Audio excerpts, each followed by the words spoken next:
It's real life. It's real, it's live. Hey, everybody. Hey, everybody. It's Ben with Ben's Brick Design, and it's Michaela with SNOTokay. Hello. We're coming at you on a Tuesday night. Oh, and we got Kyle back. Let's get Kyle in here. Kyle, welcome. Kyle with Skull Design. There's an Assylum in there. Skull Assylum Bricks, that's what it is. So, those of you in Texas, these are 3 TexLUG people or Texas people. And we're just going to hang out and chat and build and do all kinds of stuff. So Michaela with SNOTokay, you can find her on Instagram at SN0TOK. And you can also find her channel on YouTube at SNOTokay on YouTube. Yeah, down in the doobly-doo.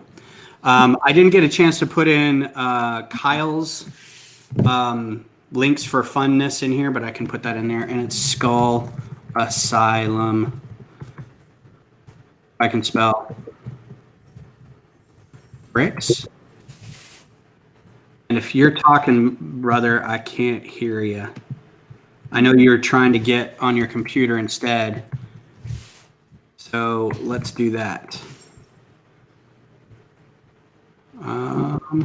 Yeah.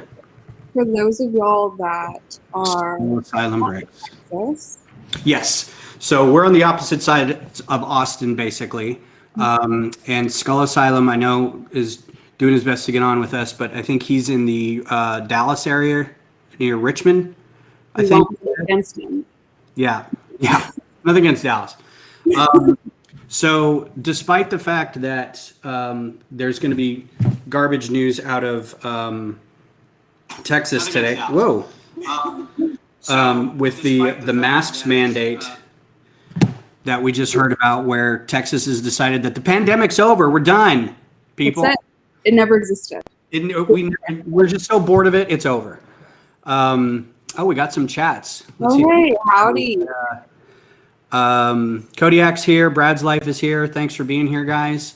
Happy Texas Independence Day. This is the beginning of when we got to be a country for a little bit. Yep. So the governor of Texas has decided that the pandemic's over on Texas Independence Day because we've got to be independent. We won't let another country or a medical scientific community take over for us, and we're just going to do it ourselves. So, Michaela, are you going to continue to wear masks out in public? Yeah, absolutely. So I actually have gotten like a little bit bolder as things have gone on, mostly because I'm like, when I go out, I would go out early morning or super late at night. Things were less dense, but I went to Target to pick up the Imperial shuttle, and this guy, I had nice. My rhinestone cowboy. Is that from the videos packs, or did you just? Cool. Yeah, he's from the videos packs. And so, yeah, I went to Target today to pick up that Imperial shuttle, and already I saw 2 folks not wearing a mask and like eating and drinking and walking through Target. And I was like, that's done. It's lockdown time again. Yeah. So. It's a little scary. I know that I put in my order for the shuttle and the microfighter pack like day of, and I know I'm not going to get it for like 2 weeks because Lego's locked everything down in their warehouse and whatnot. So I would have loved to have gone to Target to pick it up because I'm like, I just want it now, you know. So I'm going to switch to my build camera, but we can keep talking. I've got going on this guy. That's what I'll be building while we chat. The garbage set that is the Night Buzzard. I got this for $50. This was one of my contentious Facebook posts, market thing that happened. And this is why. This is what the box looked like. But the bags are all sealed, and as far as I can tell, the figures are all in it, so I didn't get ripped off totally. Oh, God. And I don't really care about the box because the box is going to be thrown away when I'm done anyway.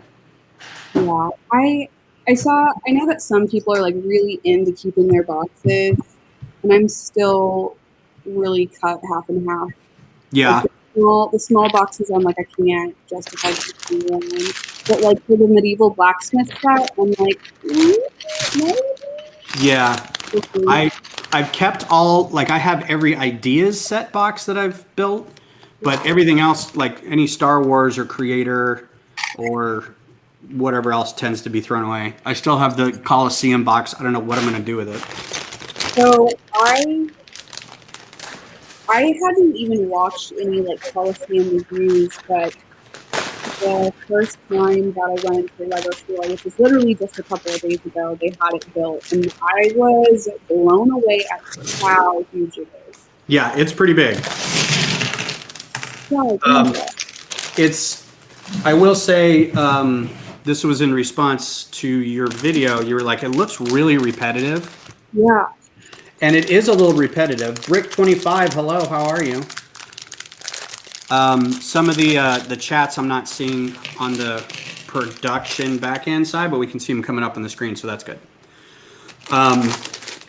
It is a little repetitive, but it's this weird combination of you're doing the same sections over and over again, but each section is slightly different because it's a ruins. So everything is not like exactly the same. Like you couldn't set 20 of these things up and then build 20 flowers of the, petals of the construction all at once. You do have to pay close attention. But it was nice and mindless, and I was able to put Voyager on and watch that while I was building and just not really think about it. And it was a lot of fun, and it looks really pretty once it's done. Yeah.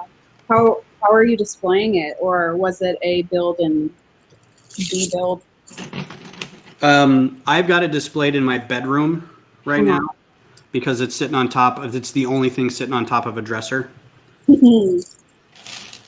And once I get maybe a little more room in my big Lego room in here, I'll try to figure out where to put it in here. But it does take up a sizable amount of space. Yeah. I recently saw someone in a Lego group complaining about Texas dust. And I was like, wait, what do you mean? It's not that I have like 4 dogs and my house is just perpetually disgusting and dusty. Like it's a phenomenon. But do you like dust all of your Legos regularly? Not real regularly, not as much as I should. The stuff that's the farthest away from like the living areas, I'll get maybe once every 3 or 4 months, maybe 6 months. And then the stuff that's closer into like we spend most of our time in the TV room. So the couple sets that are in there tend to be a little more dusty because of the dog and the cat kind of and us. But yeah, I don't dust nearly as much as I probably should. The most riveting conversation is about dusting your Lego. Oh yeah. Yeah, I feel like Kodiak always dusts because he has 2 kitty cats, or you have 2 kitty cats, and Brad is responsible and recycles all of their boxes. Yes. I just had to break down a whole bunch of boxes because tomorrow is recycling day. I don't. So I have like 3 pit bulls, and my roommate has like an old collie, and we joke that it's like having 3 like muscle head bodybuilders and like an old little granny that like kicks their butt all the time. But like I didn't ever really notice that we had like a lot of pet dander stuff. But once we got Sadie in the house, the collie, it's like hundreds. Really? Oh yeah, but she's so sweet. Dogs in check. I will pay this tax. Yes. My wife Beth has been, pun intended, hounding me lately because she wants a second dog. Yes. And she keeps showing me pictures of ones at Texas Humane Heroes, and one in particular that a friend of ours is fostering right now. Oh yeah, I can hear him in the background there. So someone is fostering the dog y'all are interested in, or y'all are fostering the dog? No, friends of hers are fostering a dog. Three puppies. and one of them is very cute and apparently is good with being inside and good with cats, and is very chill but super lovey. And I'm like, ugh. Does it have like big floppy ears? It doesn't have so when we got the dog we have now, she had giant floppy ears. She had like cartoon level eyes and mopey eyes with the big ears and everything. She was adorable. This one's a little more scruffier and I think is going to be bigger, but we're not really sure what kind of dog it is. Hopefully it's a mutt, so it's just got a bunch of different things and it's really smart and sweet and stuff. So not predispositioned to any type of genetic abnormalities due to inbreeding. Exactly. So I don't know. So I'm putting up a solid front, trying to hold off, but I think it may be a losing battle. Yes. I'm team back, team new puppy. Mm-hmm. So I saw that you recently got married, if I'm not mistaken. That is correct. It's been about a month and change. Well, dang. Congratulations. Thank you. Is there anything that, like, outside of, like marrying your partner in crime and it being wonderful, was there something that like really stuck out to you? Well, we've been together before this for about 6 years. Yeah. So not a lot's changed. I've noticed that she's looking at her hand with the ring on it a lot more. We went to, we made each other's rings. So we went to a jewelry place that does forging and stuff. And we were able to smelt some silver and, spend a whole day making the rings. So that turned out really well. And I think she's just enamored with that and the whole idea of it. This is my second marriage. So I'm like, yeah, we're married, whatever. And she's like, we're married, That's good. You made all the mistakes the first round. This time, right. Sealed tight. That's right. Got all your bricks in a row. My mistakes, like my 2 kids. Whoa. I got those out of the way quick. Greg, Rowan, if you're watching, I love you. You're like, I love you. I'm glad you exist. Thank you. This live stream. Kodiak, I'm sorry you missed it too. We wouldn't have seen you on anyway, but thanks for that. I know when you get married, like everything goes by so fast. Where you I remember we had like our dog. We only had 2 dogs at the time, but we had them like in our ceremony because it was just at my folks' place, and they like took off the leash and like just were running through the aisles and like gyrating with excitement and like whipping people with their tails. It was chaotic. I remember that, and I remember eating steak after the wedding, like in a hotel room, just opening the envelope. Yeah. Yeah, and ours was even kind of a smaller wedding. We're still planning for a big one next year, so I'm assuming that at that point it'll blur by as well. That'll be the big one with all our friends and family, and hopefully, despite everything that's going on today, everybody will still be able to get together in a year. Yeah.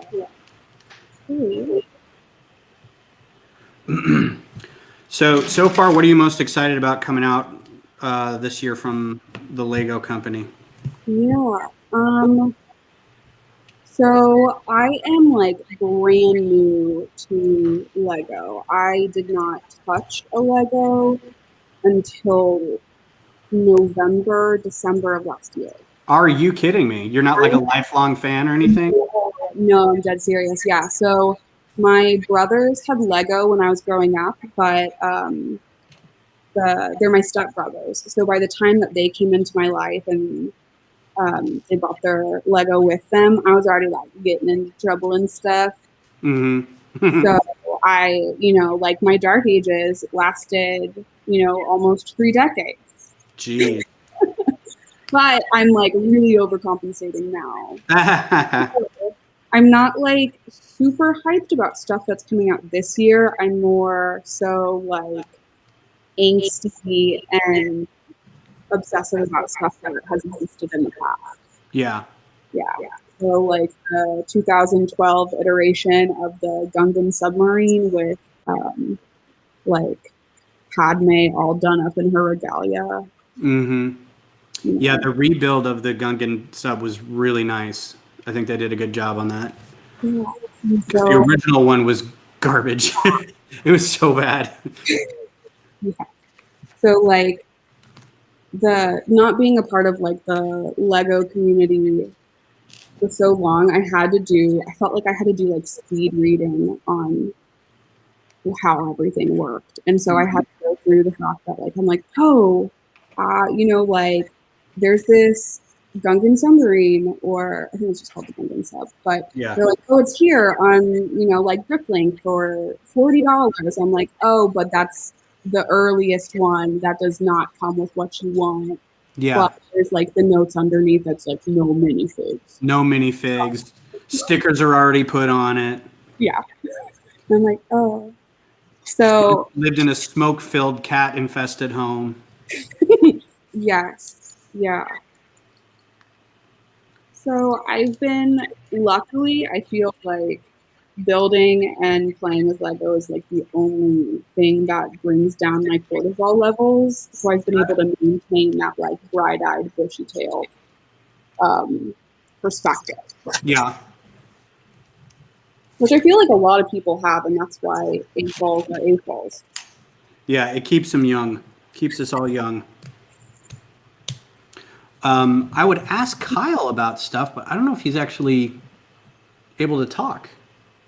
I know he's still on. Just my friend. We're just going to say hi and keep hoping that he connects. So I think that's very cool that you got into it late. I know that a lot of people talk about their dark ages, but it's fun to hear someone who's like, yeah, my dark ages have been until yesterday. Yeah, that's from birth till yesterday. My entire existence minus some months. Yeah. Yeah. And then I watched a couple of, I watched your interview with the guy that was on Lego Masters. I can't remember his name right now. Right, he was on that show. Which one?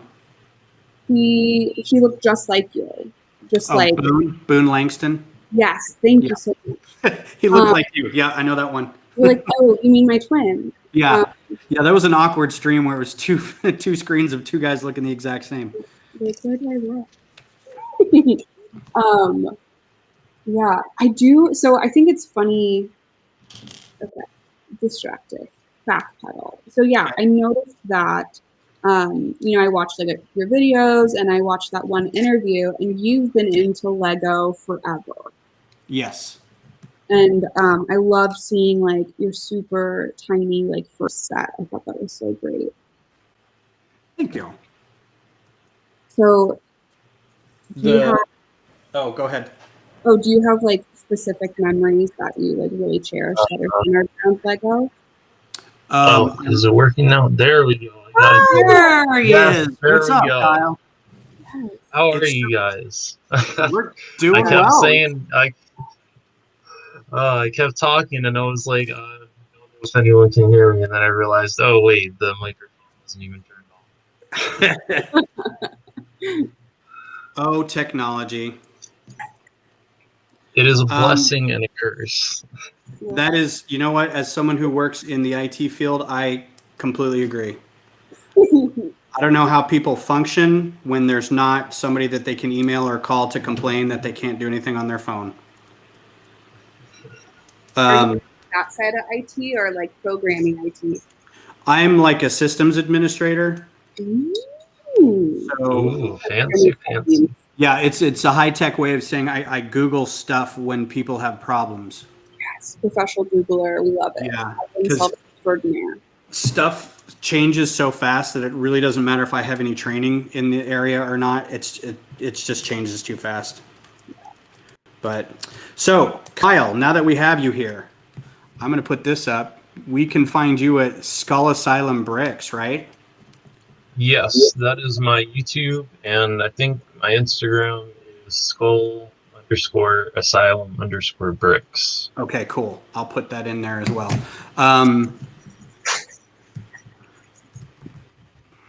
And you're like Dallas area, right? Yes, sir. Cool.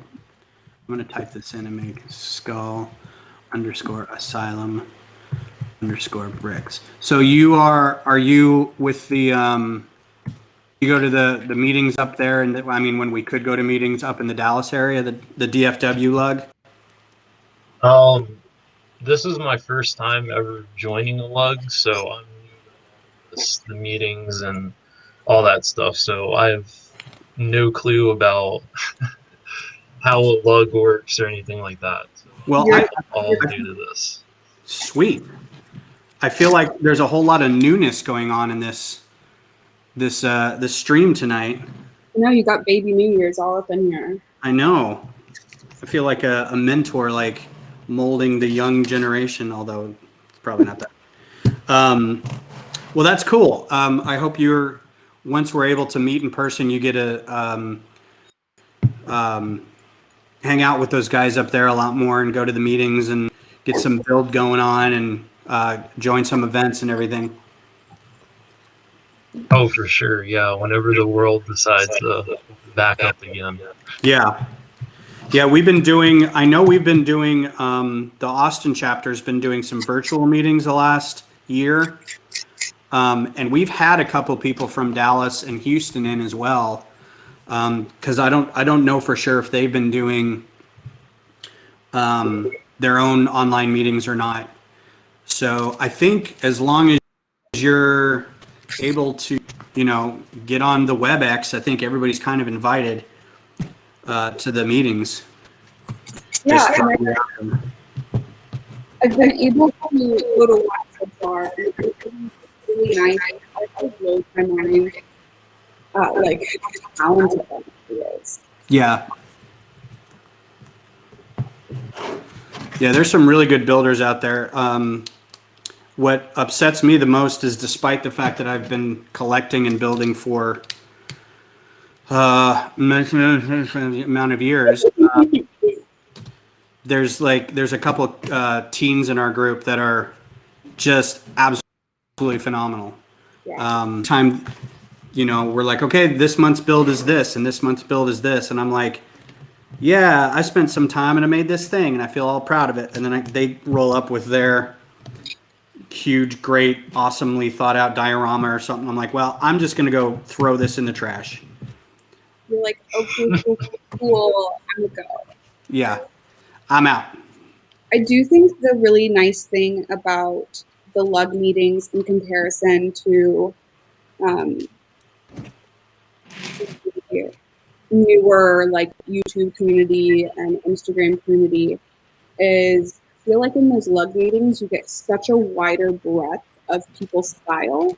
Like I feel like media is very suited to like a style that's going to be like the most aesthetically pleasing for that, right? But like for instance, I'm thinking of like Glenn's work, which is also really suited for like photography, but it's not something that I would typically see on like a YouTube channel. No, that's very true. So beautiful. Like, yeah, I also think Glenn, that is also sort of an outcropping of him waiting till the very last second to do stuff. And I hope he's on chat listening because I know he waits till the last minute to do it, but he always turns out some really beautiful designs that are very aesthetically pleasing. But you're right, it's not something you would normally see a YouTube channel talking about. Yeah, like, so my background is I'm a trained oil painter, and then I'm a graduate student in biology right now. Nice.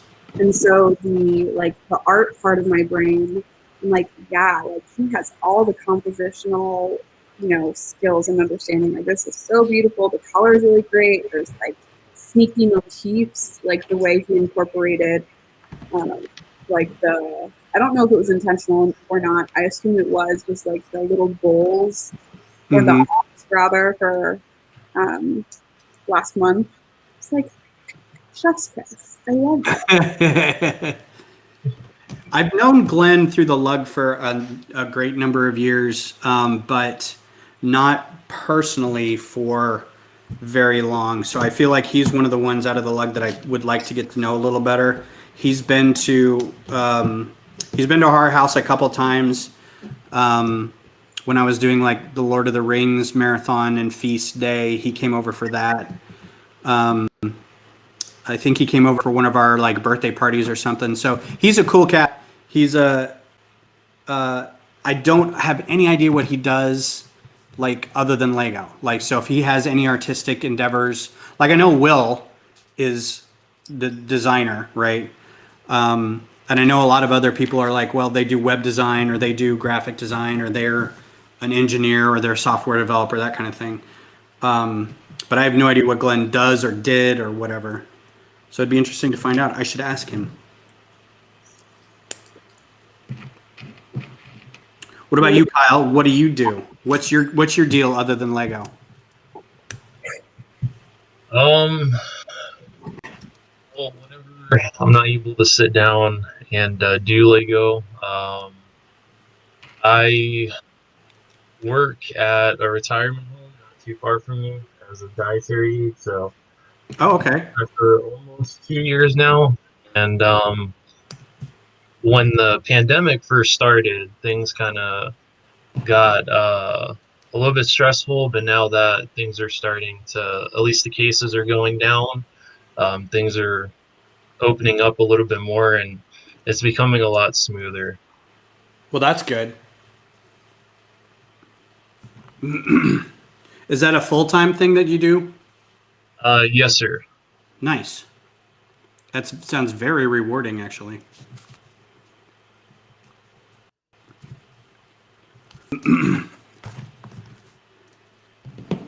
Sounds a heck of a lot better than systems administrator. So I know that you were asking earlier what we were looking forward to in terms of this year for sets. Oh, yeah. So I'm curious to see how the 3-in-1 Lego Creator Fishbowl is going to turn out, because I know that was one of the sets that was being talked about, and then the other one I think was Lego Castle, I think, for Creator. I think is one. So I'm curious because we don't really get castles that often. So no, castle's kind of a dying theme. That's right. That will be interesting. I'd like to say hi to Doc. Doc just poked his head in. How's it going? Oh, I know Doc. Hi, Doc. I don't know you, but Doc Sampson does a lot of the YouTube community. When we come together to do stuff, he is like a little reporter about. I mean, he does his own thing and he joins streams and stuff like that. And he builds on his own or whatever. But he also kind of takes it upon himself to be a bit of a hey, this is what's happening in the world of Lego YouTube. Nice. And yeah, it's very cool because not many people do it. He, whether he's objective or not, that's up to the interpretation of the viewer. But it's a good service that he does, and he's been doing it for a while. So I'm always happy when he joins the stream. So thanks for being here, Doc. Opinion journalism exists for a reason. Oh yeah, for sure. We need that spicy bite. We need that truth to power. Yes. So yeah, so thanks, Doc, for being here. Hope you are having a good day. In terms of the castle stuff, I do think that the castles are making a comeback with the medieval blacksmith coming through, and we're seeing like a lot of other idea sets being pumped through, at least into like the 10,000K mark, that are of that general era, right? Like reminiscent of those old castle systems. Yeah. Which I love the detailing I think it's really beautiful. I'm a little hot and cold on the current. I ordered it anyway, but I'm a little upset about how I feel like it got a bit neutered from the original design. And I get it. They have to make it marketable and manufacturable and shippable and all these kinds of things and affordable for people. I think in the original state the set it was probably a $500 set. And I don't think everybody would have been able to swing that. So I get what they were going for with it. It still would have been nice to have that original one. That was really slick. I need the goat. What's that? But I need that goat. Yeah. That's one of those other things where it's like, you live in the dark ages your entire life thus far, and there's like those small things, and you're like, I can never have a goat unless I cough up a one. Mm-hmm. Yeah. Big sad. M Productions, how are you? Thanks for being here. Oh. M Productions, where are you from? Not Texas. No. Oh, yes, also goat. I know. Oh, I know M Productions. He's a familiar face too. Oh my god, it's so expensive. And I need it so bad. So, right before Kyle joined us back from the dead, I was gonna ask, if you had like a certain memory associated with Lego that was like really important to you as a kid. And that goes for you too, Kyle. You're here in Spectre form. I will say that since I've been doing Lego for most of my life, and it's been, I will say, an extensive life thus far. One of my earliest memories, though, is I remember being able to get on my own bike and drive and ride my bike to the mall and buy my own Lego sets with my own money from KB Toys when KB Toys was still around. And then coming home and listening to a cassette of Howard Jones while I put Futron sets together. So, I mean, we're talking mid to late 80s. Yeah. But even now when I listen to some Hojo on Spotify or whatever, and like the song will come up in rotation, I can almost see the set that I would have been building like at the time. So that song comes on, I'm like, oh, that's this song or that's this set. I remember exactly what set it was that I was building. So it's a very, very calming and, good nostalgic memory. That's so wholesome. Yep. What about you, Kyle? I don't know if I can top that one. It's not a race, Kyle. It's tough because I had Lego growing up, but then I think I was slowly going into a dark age, but I think I had gotten out of it when they started doing like the Lego Scooby-Doo sets. That's what got me back into it, because growing up I grew up on a lot of the Hanna-Barbera cartoons, so like the Flintstones, the Jetsons, Top Cat, Hong Kong Phooey, Scooby-Doo,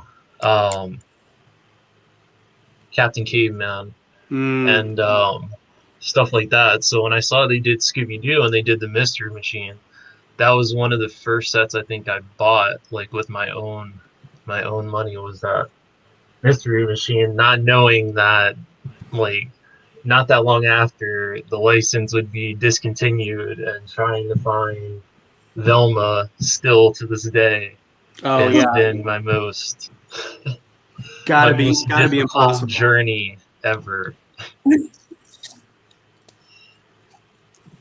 That's like I never would have thought, out of all of the members of the Scooby Gang, like Velma would be the most expensive. Velma's had a resurgence. She has become a baddie icon, as the youth says. For sure. Was she only in one set? Is that why it's so hard to find, or do you think it's just she was same? I think she was in the $100 set, the Haunted Castle set, and that came with the Ghost, Dracula, I think Daphne, Velma, Shaggy, Scooby, and I think that was it. But I thought maybe had they done the Mystery Machine, they would have did all 4 of them, and then maybe did a different variation of Velma for the bigger set. But Right. Yeah, it always confuses me why they pick certain figures to be in certain sets when it's like, shouldn't, especially if it's an IP that has a lot of characters, you're like, I get it, you want to break them up a little bit, but sometimes you're like, I think at least these figures should be in it. I don't know why they aren't, but and I'm still upset that they didn't try to do a second wave of those, because there are so many like monsters and different characters from Scooby-Doo that they could have did, and yeah. they just kind of cut it off. Like, I was hoping they were going to do Charlie the Robot, or the Space Spook, which was the astronaut with the skull in the little helmet that always made that extremely funny scream. Man, it has been forever since I saw any Scooby-Doo. It holds up. Like you watch some of those old shows that you like have really wonderful memories of, and then you rewatch them and you're like, oh no. Yeah. But Scooby-Doo, like, is so solid. I think because they kept the production value so simple and clean, like it wasn't overly complicated. Yeah. It was pretty formulaic, and they were able to get in a lot of jokes and a lot of good writing. And whereas I tried to go back and watch Voltron the other day, that was not a pleasant experience. It was, well, because I knew that the Netflix version was coming out, and I was really excited. So I was like, well, before it actually hits, I'm gonna go back and watch the original. Ugh. I watched like 2 episodes. I'm like, nope, I can't do this. It's. I don't know how I watched this in the first place. Do you know the story of how they created Voltron, at least here in the U.S.? I know some of it. I realized that it's like the story they had was different, and they chopped it up a lot to fit. It was a production company here in the U.S. that bought it, but they wanted to tell a different story, so they basically rewrote the scripts and shuffled episodes around to kind of fit what they wanted to tell versus what the original was. And then when like Vehicle Voltron came out, that was like, it's another Voltron. It's like, well, yeah, but it was a completely different show in Japan. But they're like, no, it's Voltron still. It's all anything that is vehicles or something that comes together is Voltron. So basically, Voltron in Japan went under Go Lion, and it was extremely different from the US version of Voltron. Like, it was definitely way, way darker. Like, people were getting tortured, people were getting killed, like people were being fed to animals. Like, it was dark. Like, if you want to check it out, I think Crunchyroll might have all of them, like the complete series on there. Nice. But it has like ads and stuff, but it's definitely more darker, but it's more entertaining, I'd say, than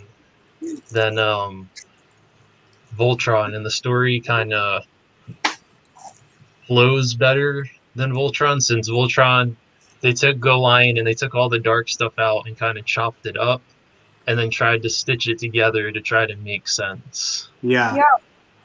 Travis from Facebook is mentioning that it was originally cartoons edited together. I know nothing of what y'all are speaking on, but I am entertained. So. And then they had it was Die Rigger 5 or something like that. That was the Vehicle Voltron. that they brought in. And it was kind of the same thing where it was a couple different shows that they edited out a lot of stuff. It had really nothing to do with the Go Lion. And then they actually had one that I swear to God, I had a figure of this, but it was the Albigos Voltron, which is they called the middle universe Voltron. And it was the alpha, beta, gamma robots that would combine together to make one big robot with like 2 or 3 arms. It was really weird. And we had the die-cast toy of that one, and I could not find it for the life of me.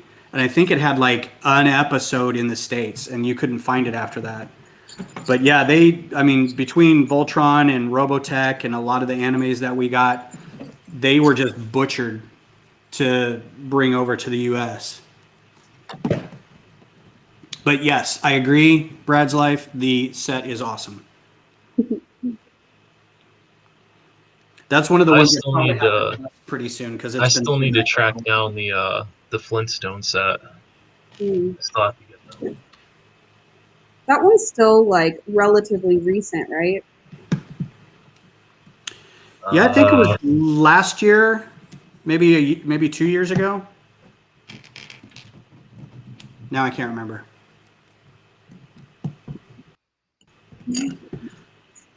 And they did a couple of those, right? They did the car, they did the house. Yeah, it was the Flintstones house. It was the Flintstone mobile, and you got Betty, Barney, Wilma, Fred, and I think you got Dino with it.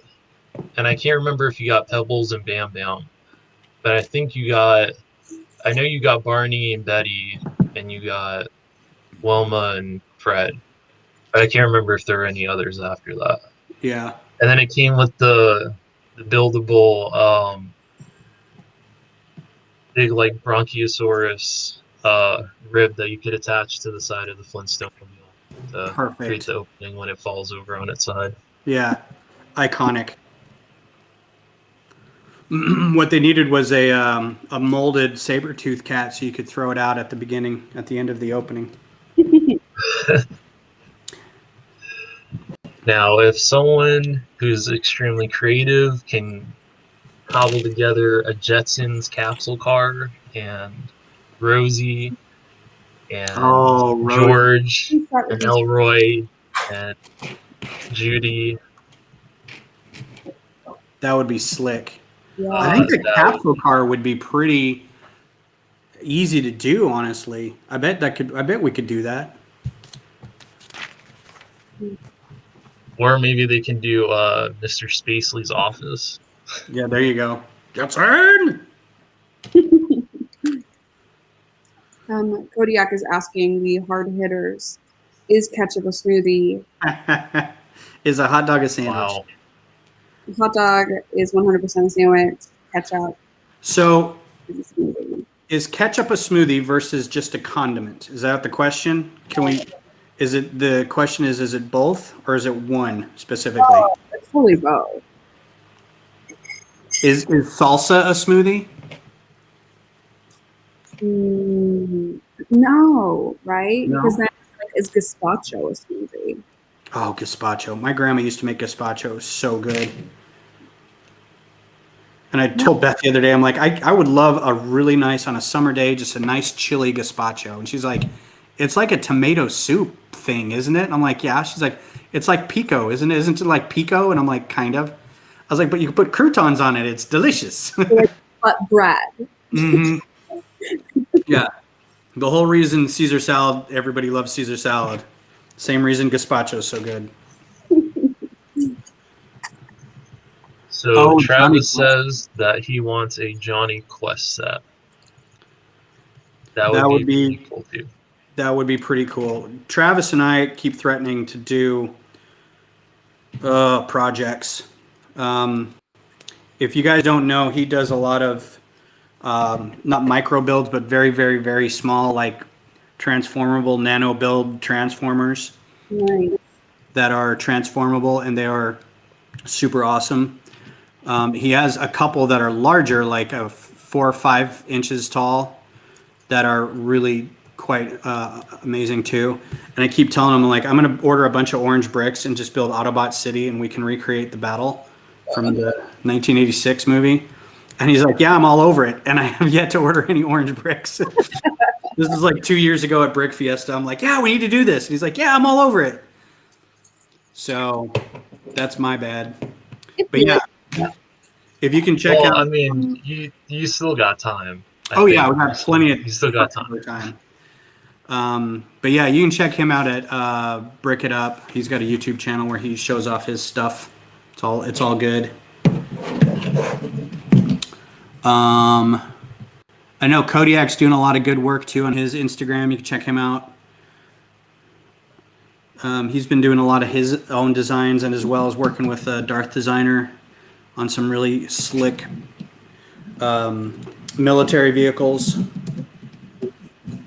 Kyle, are you more on the like mock side of the AFOL community? I mean, I don't think I've done a mock yet. I'm still planning on it. At some point, I do want to start working on putting together a city, because I've seen so many AFOL members in the Lego community that have just put together these just amazing cities. I mean, they're just huge and extremely complex, and I'm just like, I want one of those eventually. Yeah. Yeah, I feel that. They're really beautiful.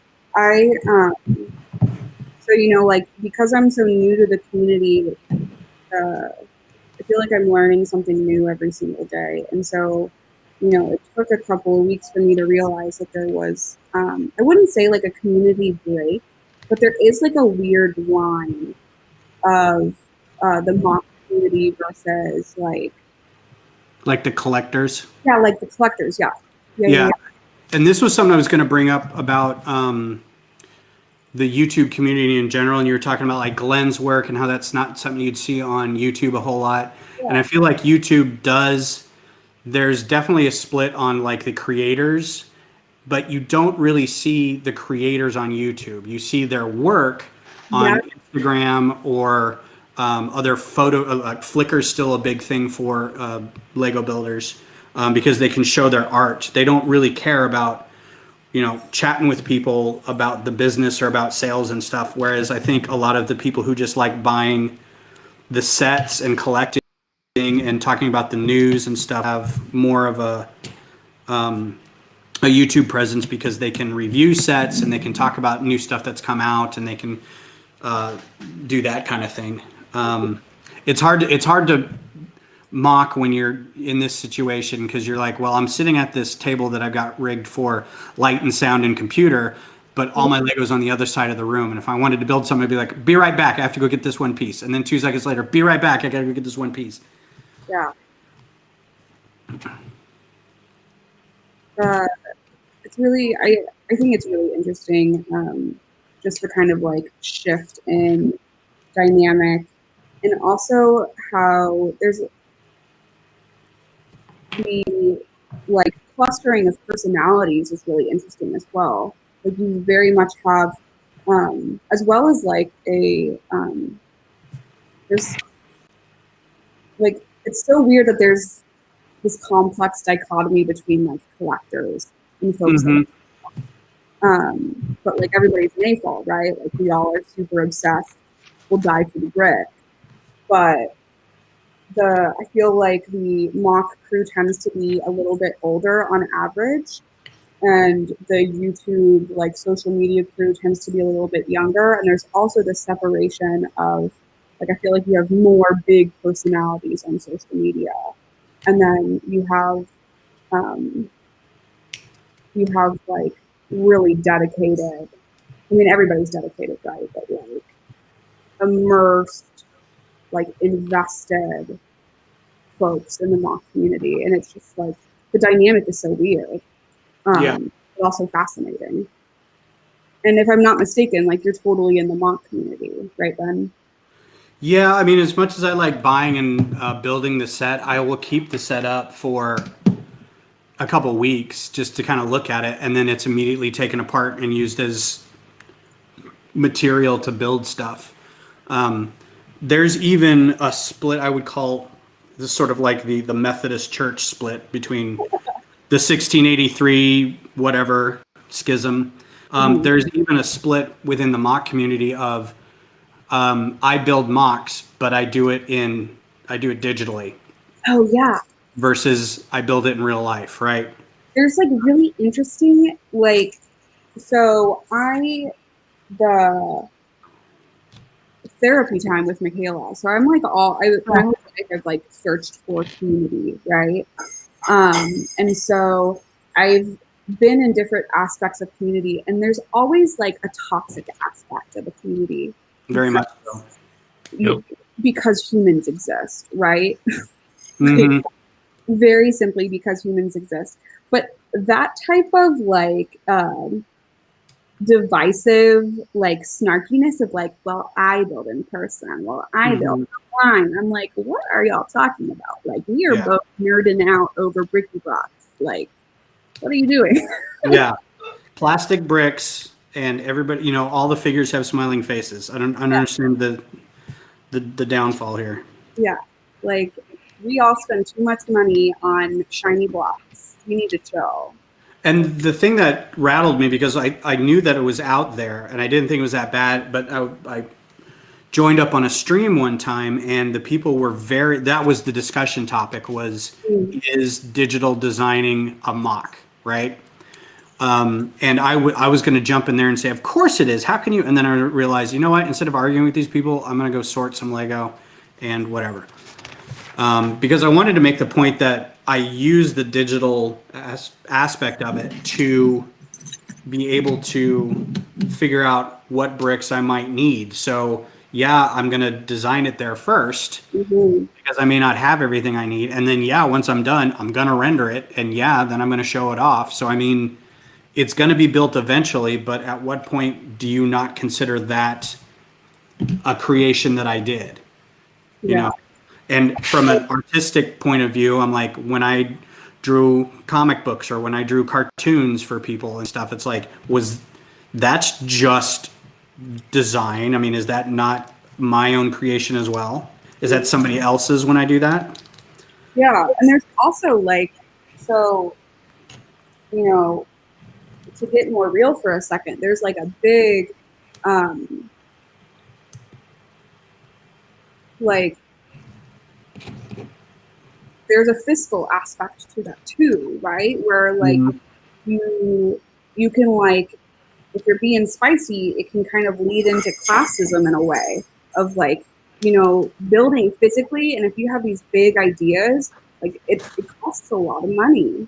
Yeah. And so being able to do those mocks in studio is like such a wonderful aspect of making it just more accessible. Yeah. And as often as I can do that, and tell people this was done digitally and the software to do it is free, and you know the only thing that is limiting is what you can kind of imagine, which is kind of the whole aspect of Lego anyway.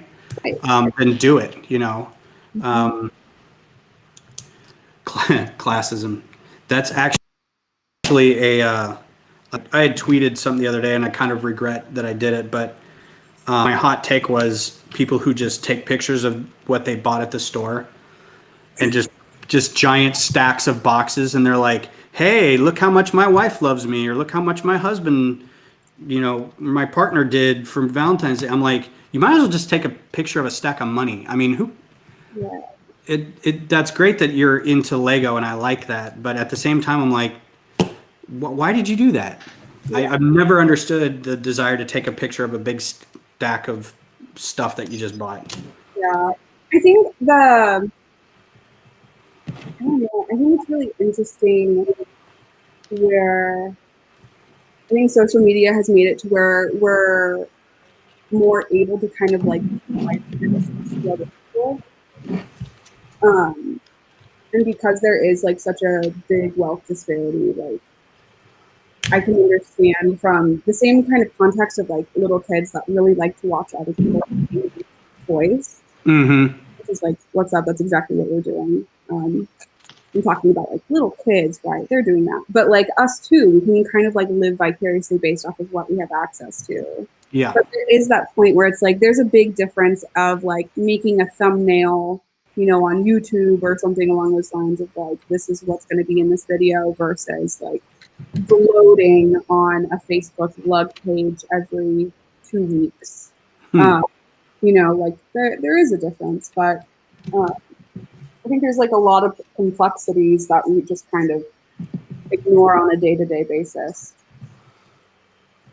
Yeah, and Brad's nailed it. It's the reason people watch haul videos. They just want to see, and unboxing videos. They want to live vicariously. Yeah. Travis says, building is building. Play well. That's right. Let go. Play well. Mind your manners and, you know, don't stick bricks up your nose. That's it.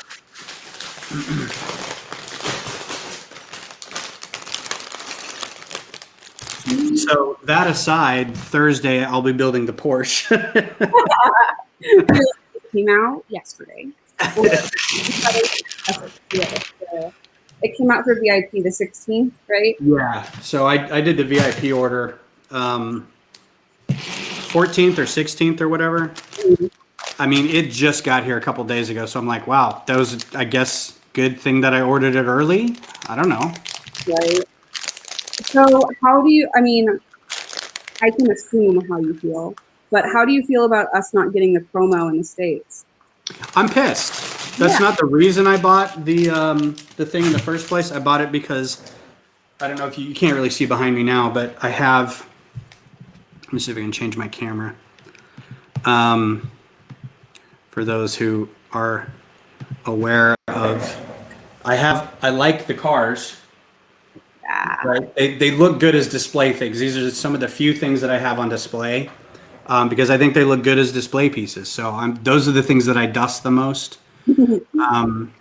I haven't got the Ecto one yet, but that's one of the next ones I want to get. So I got the car because I was going to get the car anyway, but I am a little cheesed off that they didn't do the promo because of bad weather or because of COVID or because of something. I was like, oh, come on, really? It was just like, I didn't make enough. So, is this the promo that was the little buildable car for the minifigures, or is this the Amelia Earhart promo? No, so this is, we're talking about a promo that was supposed to, or it did go to like Europe, if I'm not mistaken, but it didn't come to the States, where if you bought the 911 like Turbo Targa that came out officially on the 1st, you bought like a wallet and some posters. Yeah, it was called the starter kit or something. Yeah, but like a really, really nice promo. And those kind of things, like, they're really like wonderful to have. Like even the like Levi Lego collection that came out last year. Like that stuff was mass produced and it's all like it's already so expensive to get your hands on for the game. Like something like that wallet would be like really nice to have, right? Because it's like this precious thing. And for, you know, half of the Lego community to just be like, sorry, bad luck on your part, it kind of blows. Yeah, that was kind of a bummer. I didn't even really know what it was going to be, and then as soon as I found out, I was like, oh, that's going to be great. And then literally like the day before, they're like, they put out the thing that said, yeah, we're not shipping that. I'm like, ugh, you guys, you're dropping the ball here like all over the place. You were not playing well. Yeah, you are not playing well. You are playing poorly. Somebody's getting a call. Oopsie dicey. That must be important. Yeah. Yeah, that's just like bad communication skills. How are you going to play well if you're not communicating? So Brad says you should call and complain that it took a long time. I'm okay with the fact that it took a long time to get here because like literally crap went down here in Texas. Yeah, man. Yeah, it was. It was bad. It was capital B bad. So the fact that I think we were able to do an Amazon Fresh order because we couldn't get to HEB. But we were able to do an Amazon Fresh order and it got here during the whole thing. So the fact that we got anything was incredible, but I'm not going to complain to Lego that they couldn't get their shipment of my toy through. Yeah, I mean, people like my best friend up in North Austin didn't have power or water for the entire time. What did it end up being? Like 5 days? Mm-hmm. Was like the widest breadth. I mean, they were in their bathroom. And for folks that are not in Texas, like our architecture is not designed to retain heat. It's designed to be as cool as possible because Texas it's dead heat. Exorbitantly hot. And so, like my friend Alex, he was in North Austin holing up in an apartment bathroom where like he was lucky if he could keep the entire bathroom around 60 degrees, like 55 degrees and if he left that bathroom, which he had like stuffed with towels and stuff, it was like 40, 30, 20 degrees at night, inside an apartment building. Yeah. And these are like new apartments. The dogs are eating. Sorry for all the noise. Jump, jump, jump, jump. Yeah, we had a friend in lives over by Barton Creek, actually, in Southish Austin, who she was like that. She was like running when she had water. She was running the hot water to keep the bathroom hot. Yeah. And then she was just living in her bathroom. Mm-hmm. But then when the water stopped, she was out of power for like 80 hours. And then without water for about 3 days, I think. And she lived in an apartment by herself, has 2 dogs. I was going to say had 2 dogs, and then this happened. But she does have a dog that needed care. So she was like, can you just keep the dog there while this is going on? They're like, no, we can't. She's like, well, bringing her home is not going to help her because I have no power or water, and it's 40 degrees in my apartment. And because the roads were bad, like we were like, you can come up here. You can bring the dogs.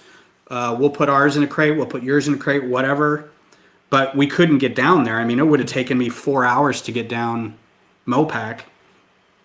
So it was terrifying. I think that like, it was really, really terrifying. And like, we just don't have any of the infrastructure to support a climate like that. Mm-hmm. So, like even that was the really hard part is like if you did have friends that got the short end of the stick in terms of, accessibility to water and electricity, sub-freezing, you couldn't even like get them to you to share your amenities, Yeah. So, hey, Scott, what's going on? Scott, everybody, Scott. Hi, Scott. We had a friend of ours, the kid's mom's wife, so the kid's stepmom, had a emergency that they had to go to the hospital for during this whole time. Oof. She was going to have surgery on something later, but her condition was exacerbated and they had to get her to the hospital. So they had to figure out how to drive up to Round Rock, basically, when there was like the roads were impassable. There was just no getting down there. And of course, no power and water. And then while at the hospital ran out of oxygen. So they couldn't even have done the surgery. So they just had to keep her there for a couple days. And we were just like, this is terrible. This is so bad. Yeah, yeah, and like so dystopian too. Right. Like that's. And this is coming from people that are used to the bipolar Texas weather. Yeah. Yeah. Well, I mean, we're used to it, like going from hot to cold, and even in the winter, it being like 60, 70 degrees on Christmas. But we were not prepared for like 20 below, because we had lost power Monday morning around 6 a.m. and we didn't get power back on until Friday evening. Goodness. So we were. My mom and I, since I stay with my mom and I were both just on the couch with 3 blankets on, trying to stick it out. 1 degree outside, and the temperature in the apartment is slowly dropping. Yeah. But we were able to go up to my sister's house, and she's in Fort Worth. She let us stay there for a couple of days until our power came back on. But yeah, it was crazy. And this is coming from someone who was born and lived a majority of like in New Jersey. You know, we're used to, snow and all that stuff, and going to snow or going to school in snow, like walking to school in snow. Oh yeah, I'm from Colorado. I know what it's like to go in snow. What? Yeah, so Texas Independence Day with 2 transplants. Hey, I think Brad's in New Jersey too right now. So New Jersey is a really small place, right? There's not that many people. You guys might know each other. Everyone knows each other there. Cy O'Connor, how's it going, man? I always like it when Cy shows up at 8 or 9 o'clock U.S. time because it's like 2 a.m. there. What are you doing up? Yeah, he's hardcore. I think he works at a bouncer at a strip club. I don't have any idea what he does other than Lego. Yeah, no, I can totally imagine it. Like Cy with his like slick bald head. He's just right. Like leather. He's ready to bounce some fools. Right. And then he opens his mouth and talks. You're like, oh, you're a genial chap. There's no way you could be here. No, too sweet. We don't know. He could be Dr. Jekyll and Mr. Hyde. Cy does not know what he got into. Yeah. So about like, right. So Texas completely shut down, a couple weeks ago. Was it even like 10 days ago? We just went back. More buds. Cy says that he's always trying to support his guy, Ben. Oh, yeah. BFFs. I wish I could show the chats. My restream isn't working to highlight chats. I usually can, but I can't do it for whatever reason right now. It's crapping out on me. So I'm just going to show that instead. Thank you, Cy. I'm actually a stripper in the club. We're not going to ask what kind of club, man. We have friends who just moved to South London, and I don't think I want to go visit you guys now. You just scared me off. What? He just said he was going to support you. Or made me want to go more. Now I really want to go. You really want to go. He's a man of many talents. That's right. Yeah, okay. So, like, we had the dystopian winter hellscape experience. If we lived in, like, a winter time, the day after tomorrow / Mad Max type of situation, how would you... basically Apocalypseburg, but for real life people. Yes, absolutely. There we go. Yes. How would you deal with Lego, right? Like, I feel like the collector side, to kind of bring it back to our earlier conversation, also, we probably really insulted Cy, assuming that he was British. Oh yeah, Irish is where it's at. I also am favorable to Scotland. Yeah, he's not British. No. So So yeah, if we lived in Texas, Apocalypseburg, how would you handle Lego? Like, I feel like people, if like the internet cut, right, no telephones unless folks had sat phones, do people still know how to read? Would books become a hot commodity? Would Legos become a hot commodity? You know, like, what would happen? Yeah, it becomes. I can't shoot anything. I'm not good at hunting. I'm not very strong physically, but I've got all this plastic I can give you. Right? Like, I can provide you with endless entertainment and creative outlet if Right. you give me some sustenance. We would be bartering minifigures. And since there would be no Bricklink, he would be able to barter like a simple You're the only market for common, minifigures. yeah, a simple common city figure for like a Mr. Gold or something. I feel like snot pieces would like outrank the minifigs, at least depending on the person, right? So like if you're trying, if Lego Group is not producing any more sets, right, and we have no forms of communication, and entertainment is set back, you know, I feel like building the mock community is going to explode, obviously. Well, like Brad just mentioned, he would build Lego. Yeah. Like you would build it out of wood or whatever you had available, just carve out brick. He could just sit there with a carving knife and just carve 2x4s. This old chiseled man by the fire going, "What do you need, Sonny?" And they said, "Well, I need a 1x3 with I need the 1x3 mod tile with the 2 jumper pips on it." All right. Well, that'll cost you a pack of cigarettes and your sister. Not okay. No, it's not okay. No trading. SNOTokay. A little. It's not okay. SNOTokay. Okay. We see what you did there.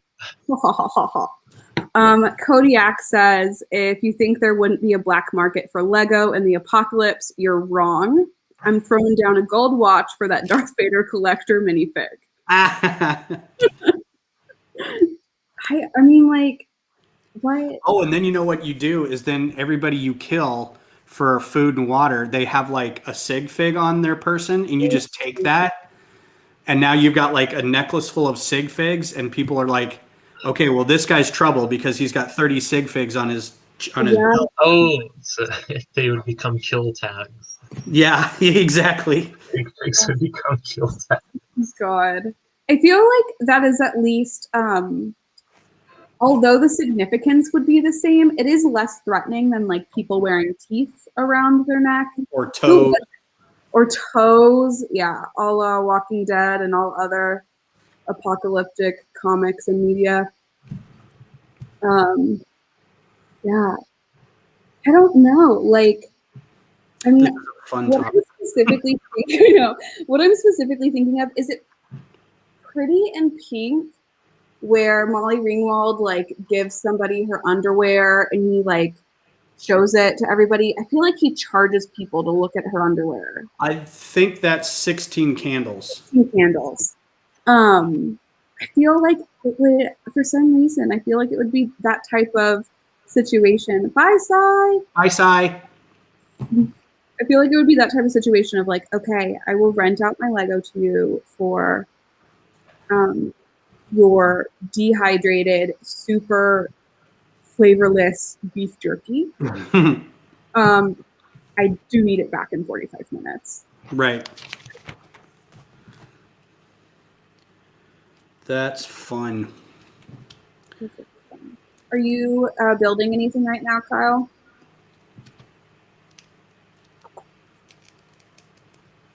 Kyle has become a ghost again. It's okay. That's right. He has succumbed to the... Oh, this only needed 6? So I like, everybody's trash talking the video, right? The new video stuff from Lego. But this is the first minifig that I've had that has had the ghost lower body. You see it? I'm trying to show yours. Okay. Yeah, so this is the first minifig I've had because, you know, so fresh and so clean to the AFOL crew that has had that like ghost specter body. And I'm so obsessed with it. And I feel like, although I do not know Kyle, I'm now expecting Kyle's sig fig to have that kind of ghost lower half. Yes, that we all need that now. Yeah. It just makes sense. That's fun. So my Sig doesn't have the ghost, but it does have the skull. So it does tie in full circle. Yeah. So do you think, so obviously it's canonical that you're kind of like the Schrodinger's Kyle. We don't know if you're alive or dead. Schrodinger's Kyle. What? That's my Blink 182 tribute band, Schrodinger's Kyle. That sounds so amazing. My neighbor growing up had a Matchbox 20 cover band. Pretty delightful. But so like, oh look, there's your little sig fig. I had to find one that had a little beard on the bottom. You can't really see. Yes, your little goatee. Yeah, little goatee. So magical. Yeah. So like across the like living undead spectrum, what do you think you would be, Kyle? Are you a lich? Are you a zombie? Are you like Pirates of the Caribbean walking skeleton boy?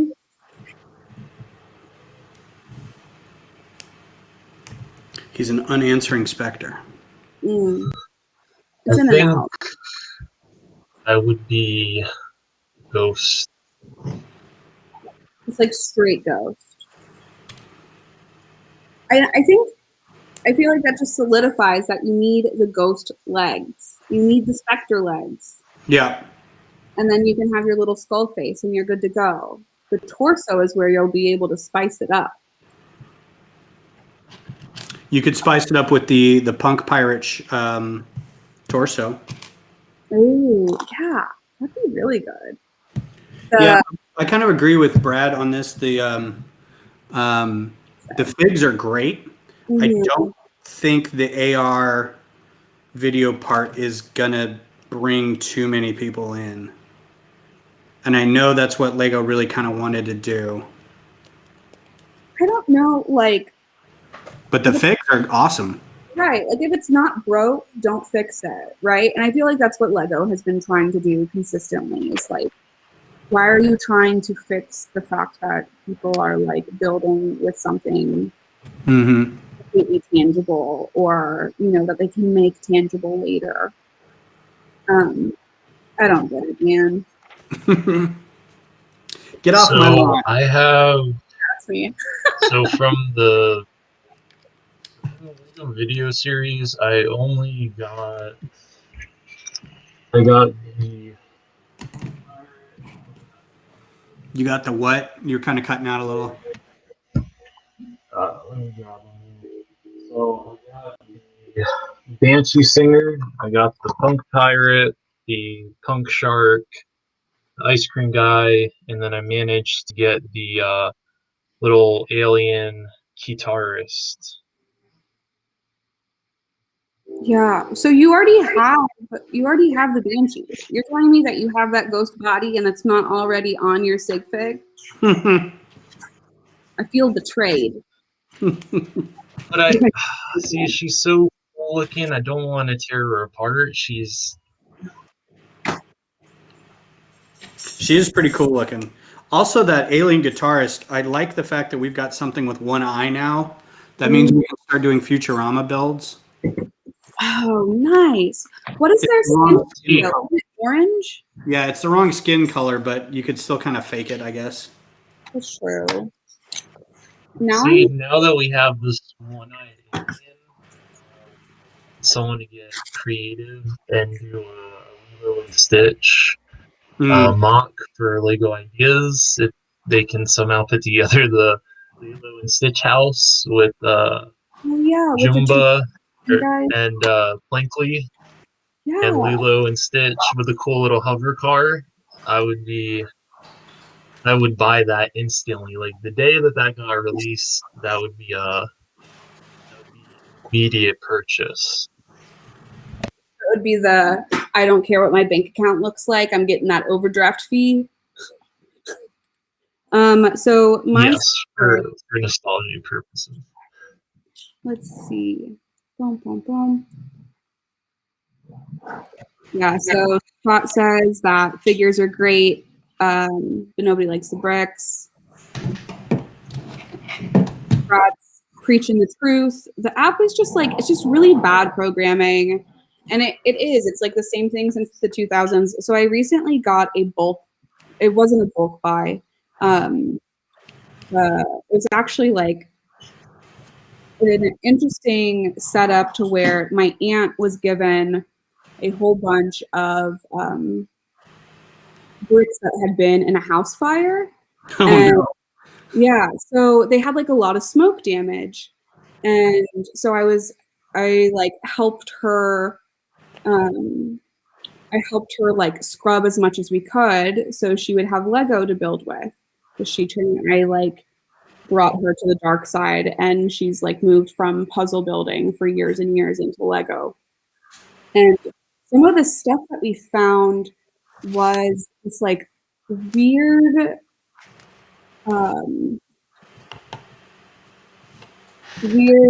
like miniature Star Wars plates where you could like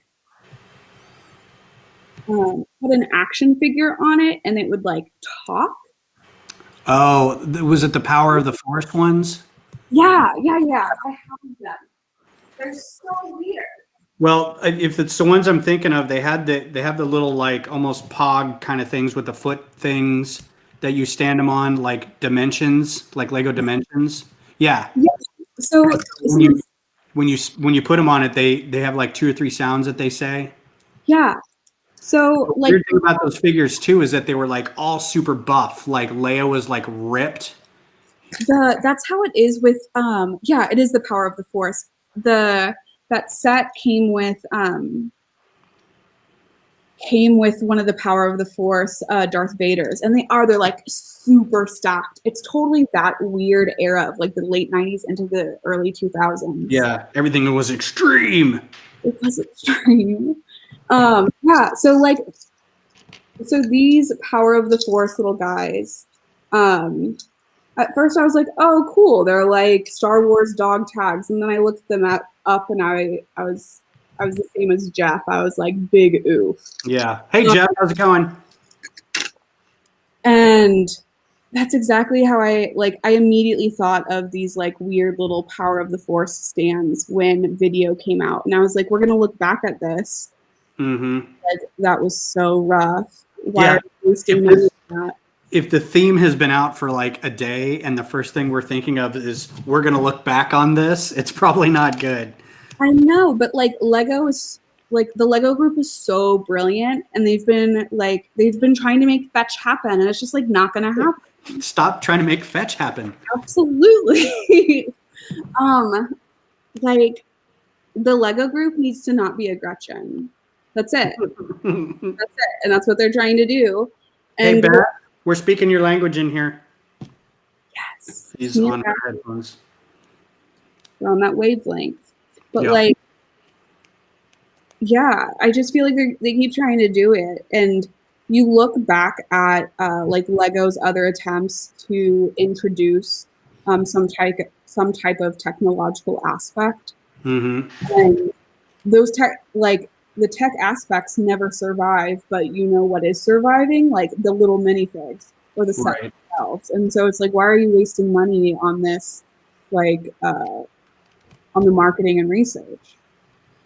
I don't know, man. So I never got any of the hidden side stuff. Was that like an abject failure, or was it just kind of like they didn't push it enough? Because it seemed like a cool idea. Yeah, so I don't own any of the hidden side stuff. Do you, Kyle? I don't. I was gonna try to get into it, but I just didn't. But anyway, this is what my sick pig looks like. This happy little here. This is my smaller. We're waiting, but I don't think your camera's on. No. I wish I could like throw up the gif of from the Rocky Horror Picture Show.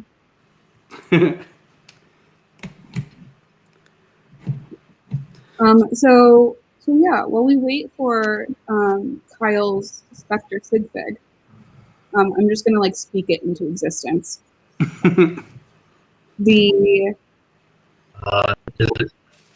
It's so much. Oh wait,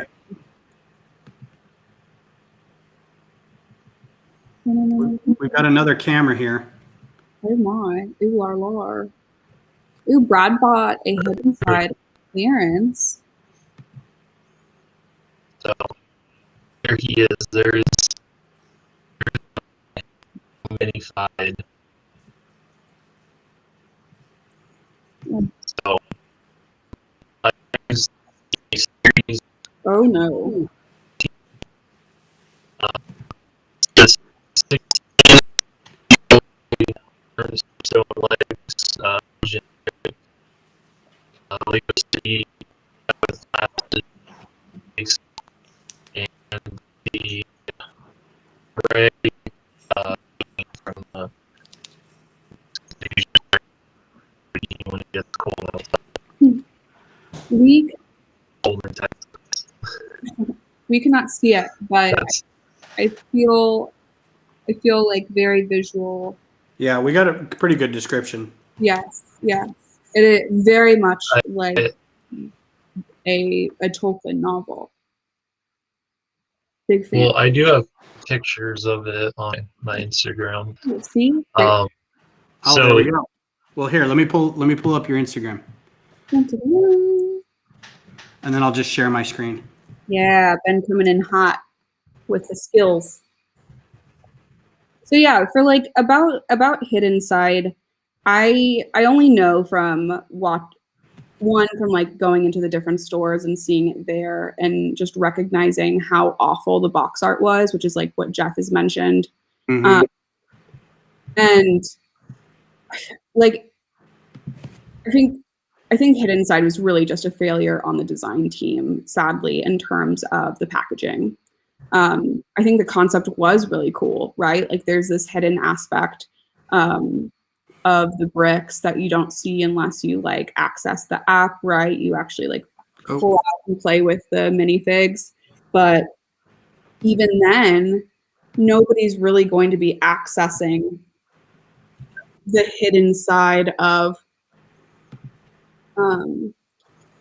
nobody's going to be accessing the hidden side of those sets, 10 years from now. Someone's just going to like have a minifig and be like, oh yeah, this is from that era.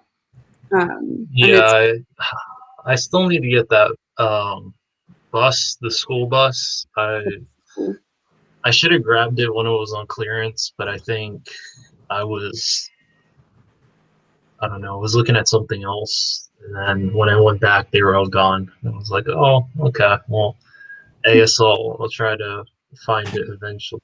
But I do like it because it reminds me of the, it's not the same bus, but the design itself, it reminds me of the bus from Dawn of the Dead. Even though that one was like the little shuttle, it still gives off the same look. So I'm pretty sure if someone wanted to do a zombie apocalypse city, there you go. You have a bus. There it is. You're good to go. Oh yeah. So Kodiak Bricks brings up a good point. He says it strikes me as a very late to the party response to Skylanders and other such active toys. The only successful ones I can think of are Nintendo Amiibos. Oh yeah. I think that's a good point because Nintendo's been pretty active when it comes to the Amiibos because you were using them for, I think, the Wii U. I think, even though it wasn't really popular here in the U.S., it was more popular in Japan. So that's why it didn't really take off here like it did in Japan. And then you already can see how popular the Switch is. So,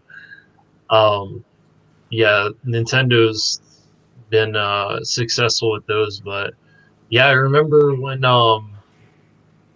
we used to have a 99 cents only near us, and then they moved it to a different location. But I remember when I started seeing people were finding all those Dimensions packs, and I can't remember how many of them I got. I think I got a couple of the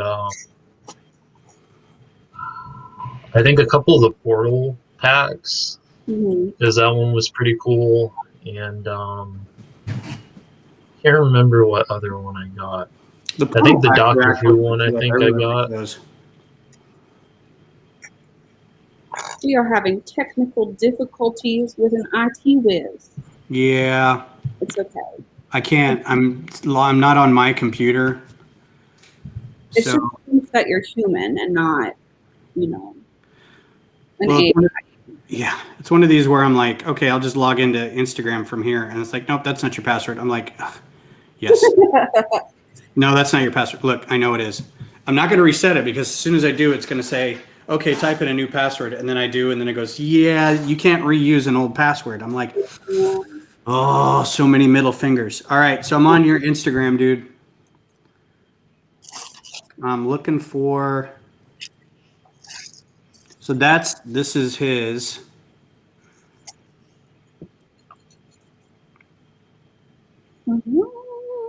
There's a bunch of them. I'm trying to find the one he was talking about with the new.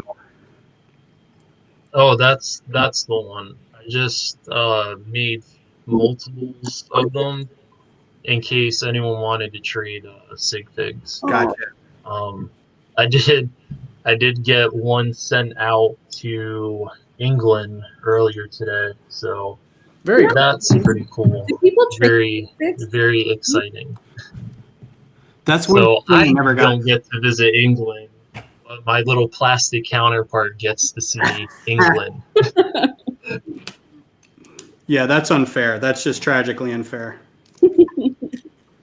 Hey, at least it's one of you. Right.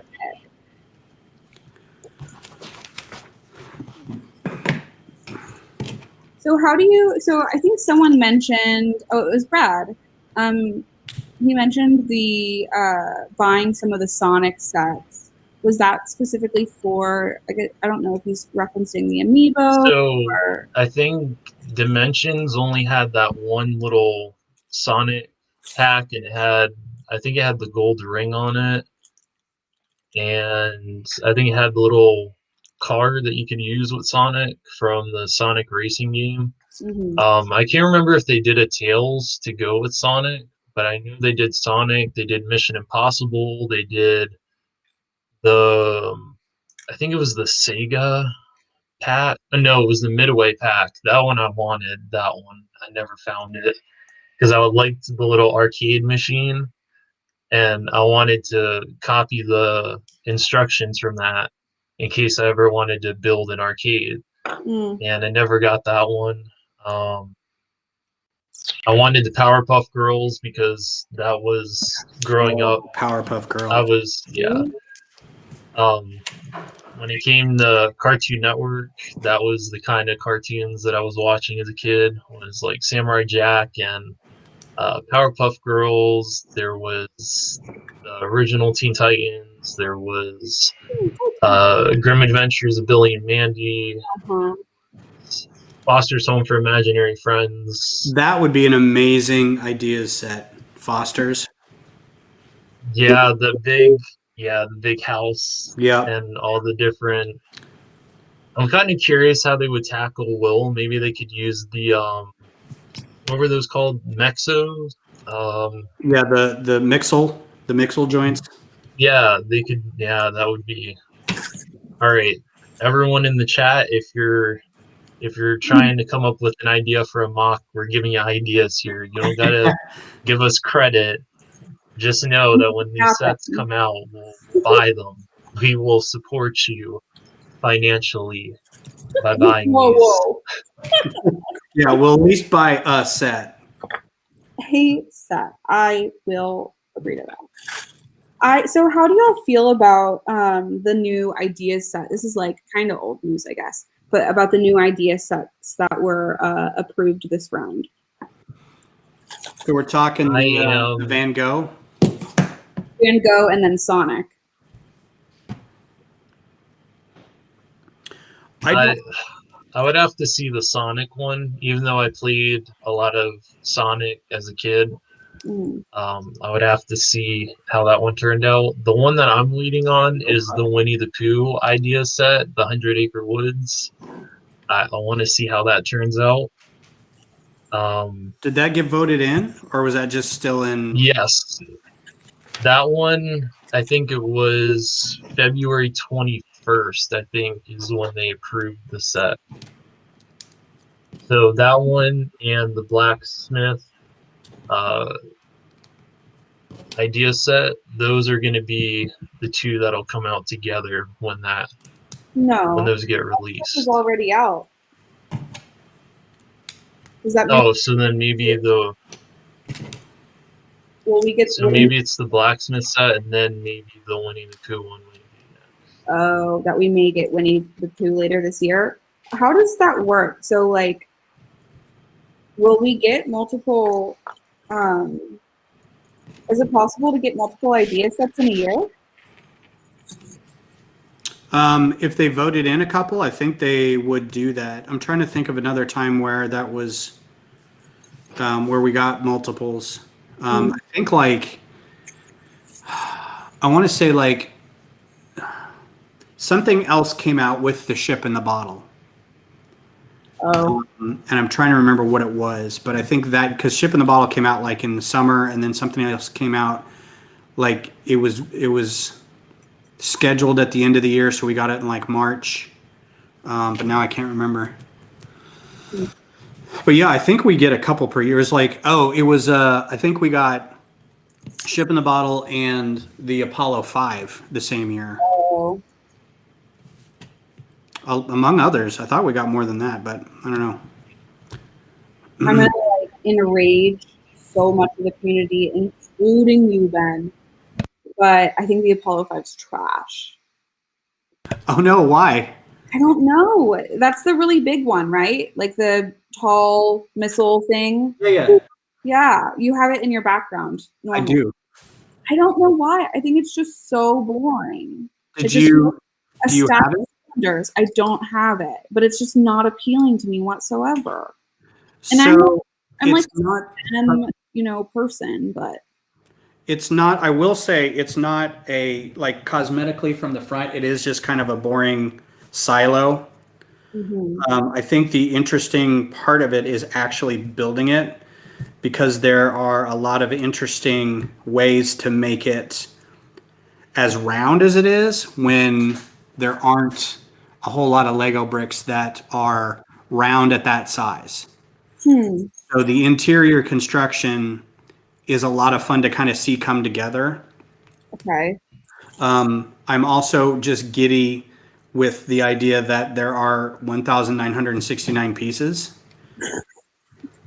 So I'm like, yeah, this came out, this is the same number of years as pieces as we landed on. That's pretty cool. You guys did it. Well done, But there are some engineering bits on it that I really, really liked. So I think that's what really drew me in about it. Plus, I'm just a big old space nerd. So same. I think I got back into Lego, I think, last year, because I was trying to find something to do since, we're social distancing started and everything started to close down.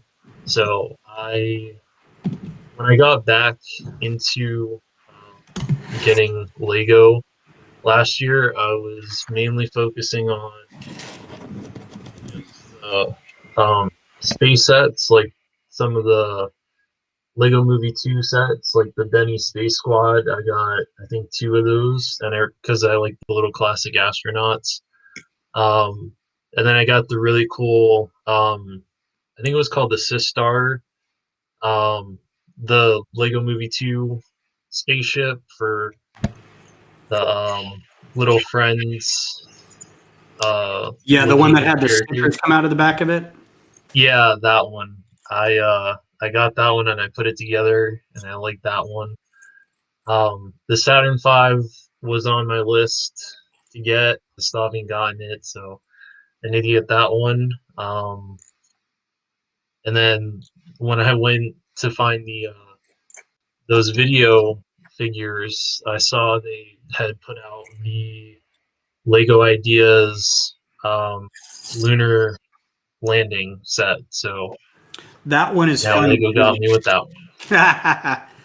That one's a lot of fun too. I will say the Lunar Lander. Where do I have that? That one's a lot of fun. I will say the International Space Station was a little weird because it's still fun to put together, but it's pretty fragile. Like, I was about to say, like, how does it stay together though? well, it doesn't stay on this. It doesn't clip into the stand. First of all, neither the Lunar Lander or the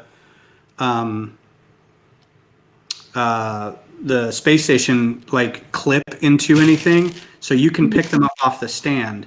But it is pretty fragile when you're putting together all the modules, because you're constantly like knocking off other modules if you're not careful. So it is definitely a put together once, admire, be careful when you dust it kind of set. Oh. It's still very cool though. And then they came out with the Sesame Street set. Yes. I'm torn on the Sesame Street set. So I saw it when I went to the Lego store, and I was not raised on Sesame Street. I was raised on Ren and Stimpy. So I thought she was gonna say I was raised on Mr. Rogers. no, I was raised on Ren and Stimpy and like whatever the Crypt Keeper was a part of. And oh, was that I can't remember. It's Tales from the Crypt Show? Correct. Yeah. So like I don't have any nostalgia surrounding Sesame Street. Like objectively as an adult, I like how the messages that Sesame Street portrays and like how it's a part of PBS, but like I have no feelings. I know, Scott. No sympathy. Sesame Street for you. So, but like Come back 1 year. No, but like I want to want it. That's the exact same way that I feel about the Ninjago Gardens. Like I'm not committed to the show. Like I'm not a fangirl, but I want to want it. Yeah, it just looks. I mean, the city and the gardens are both really pretty looking sets, and they look like they're a lot of fun to build. Yeah. So someone in a when it comes to the Ninjago sets, I'm mainly interested in the dragons because builds look pretty cool. Yeah, agreed. I really like the dragon builds aesthetically, except I feel like there's something wrong with their face. And maybe it's just because like of the art history part of me that wants like kind of a traditional dragon face. But I don't know. I can't vibe with their face for whatever reason. The Friends elf sets had really good dragons too. I was really shocked at how much I liked those. Like structurally, I think they're great, but I feel like I just want them to have a different face. I feel like I don't want them. I want them to have more spunk. They look very demure to be a dragon. Who am I? I'm body shaming a dragon. How rude. Did you happen to see the Earth Dragon that they did? It's in like a bluish green or like a teal color. Is it one of the elf set, or is that the new one that they just released from Ninjago? I think it's the new one from Ninjago, but I haven't been following those sets, so I don't really know. Cannot confirm, Uh, but it's like a rough reference to something that exists. Is it that brown and green one? the Jungle Dragon, that's what it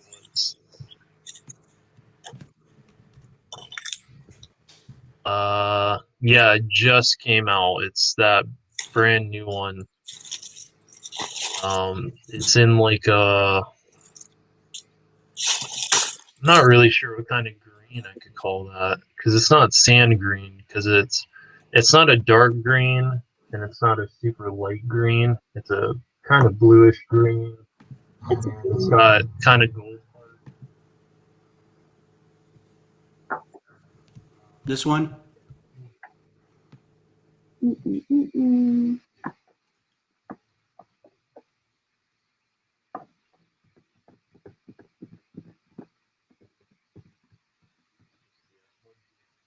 Ugh, I feel like I should have.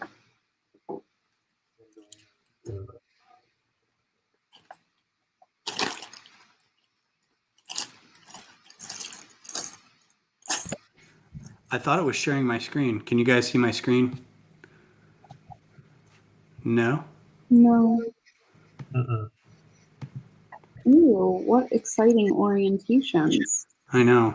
Options. Okay, so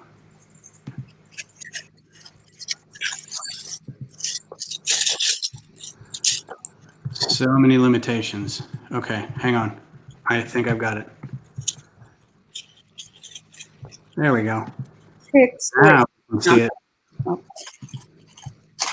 This one. Oh, yes, that is the brand new one, right? Mm-hmm. So there's your face. I don't know what that is. Mm. Oh, it's arrows. These are what arrows do. They go up and down. Extreme. So that's a little more, it's got its tongue hanging out the side of his mouth. It's a very derpy dragon. I do love a good dirt. I have Yeah. 2 axolotls, which I personally think are some of the derpiest animals alive. Do you like have real life axolotls? Yeah, in an aquarium. Oh, nice. Oh, yeah, so he is. This dragon has like a little bit more spunk. I'm into that one's face. Yeah, he's got kind of crazy eyes looking, and he's got a little attitude, and He does, but he's not like, I feel like that's a really good in between for like the emotionless dragons that I feel I more so associate with the Ninjago dragons and like the really demure elves dragons. This jungle dragon is, perfect porridge, if you will. it's So is just it, right. Is it a buy or is it a pass for you? It's a pass.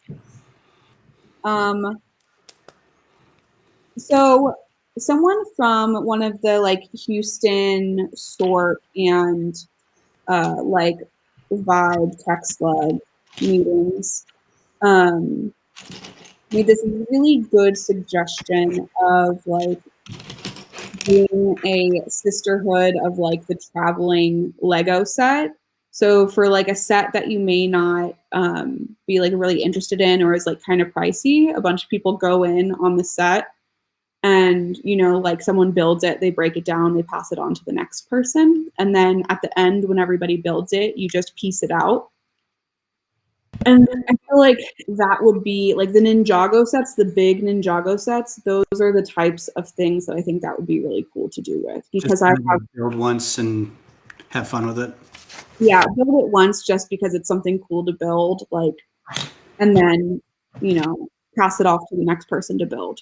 But it's not something that I would like want to throw down $160 for, more.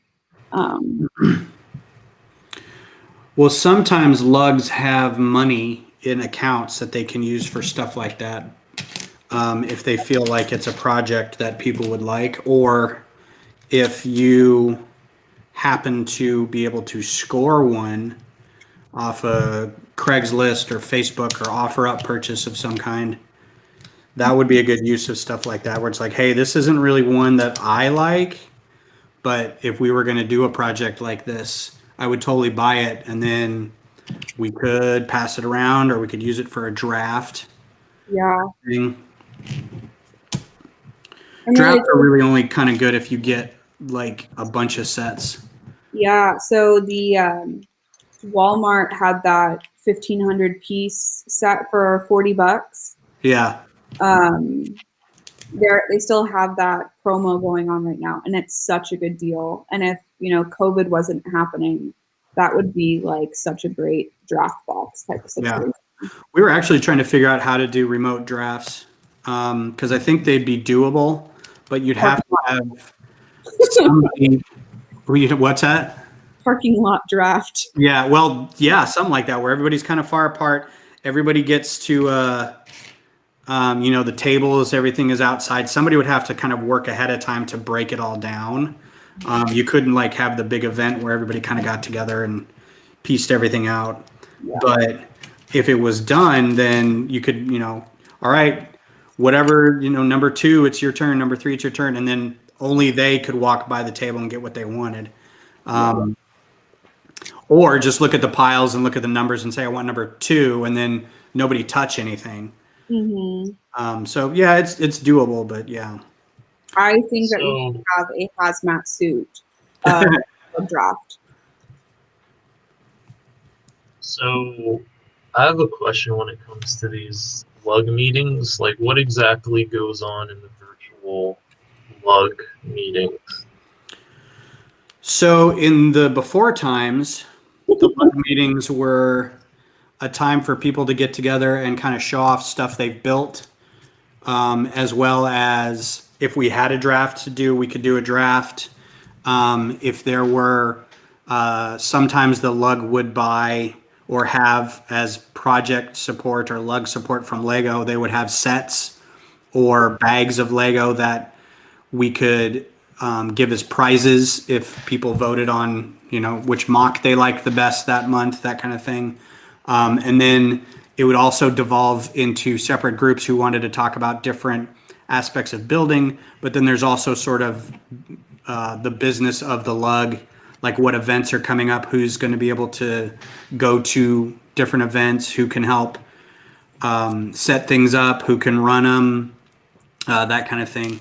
Virtually, it's been pretty much everybody joins a WebEx, and ahead of time, at least in Austin. I don't think they're doing them in Houston or Dallas, but we've had a couple of people join from Dallas and Houston to our group.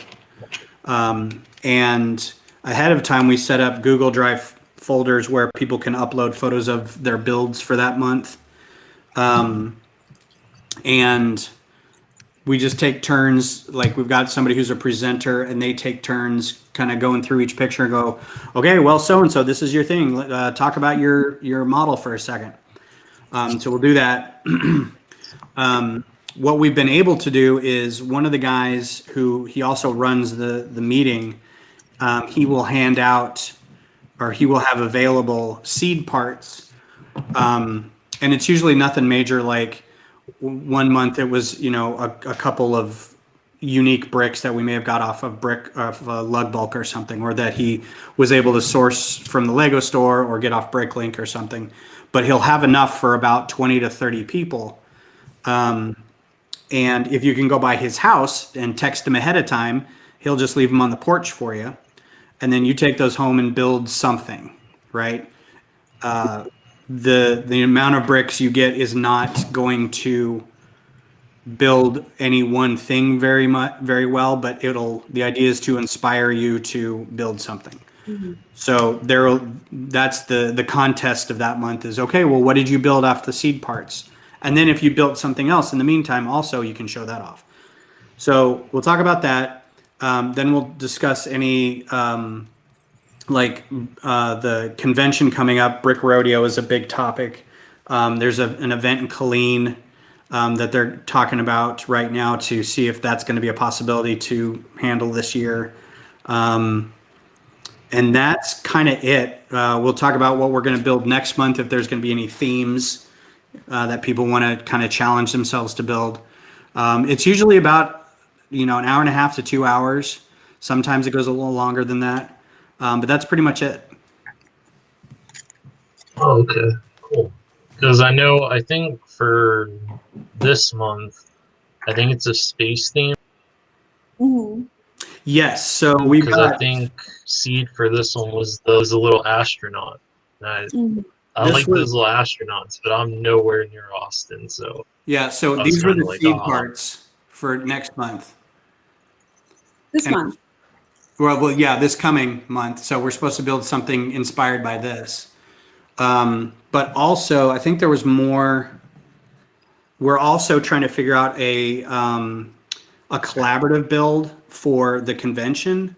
So we've all been suggesting things like a food truck park, or what was the other thing we were talking about? I can't remember. It's on the Facebook group. The guys posted like a PDF of all the meeting notes, like what we talked about. But that'll be a thing of discussion too. Is like, what do we want to build for this coming up event? If it's going to be a group thing, an example would have been like we did 18 holes of mini golf, and so everybody claimed, what hole they wanted to build, and how many. Like if you wanted to do more than one, and then had to come up with an agreed upon size. Like they all had to be 8 by 16 plates or 12 by 16 plates or something like that, so they could all fit into a layout. So it was pretty cool. Yeah, I feel like normally,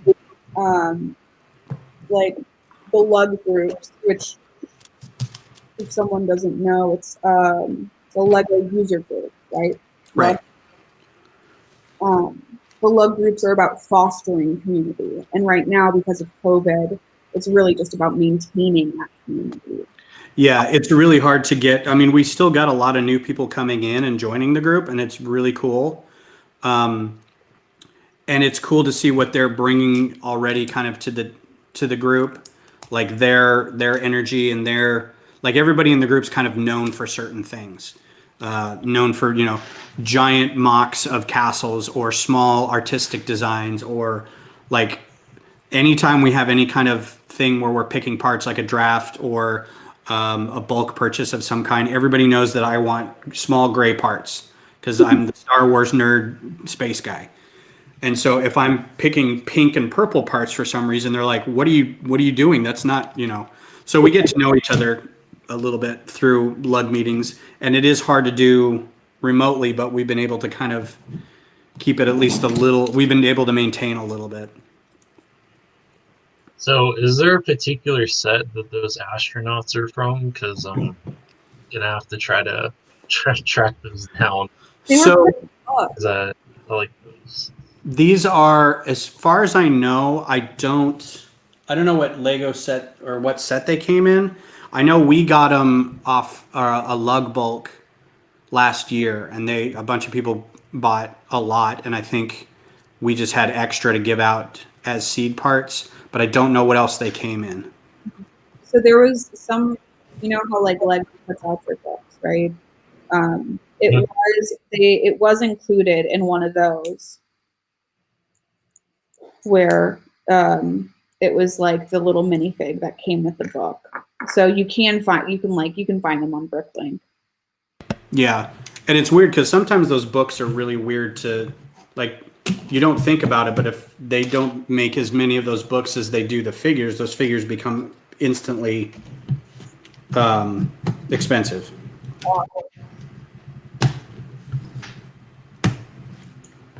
Okay, Brad said that they were in a book.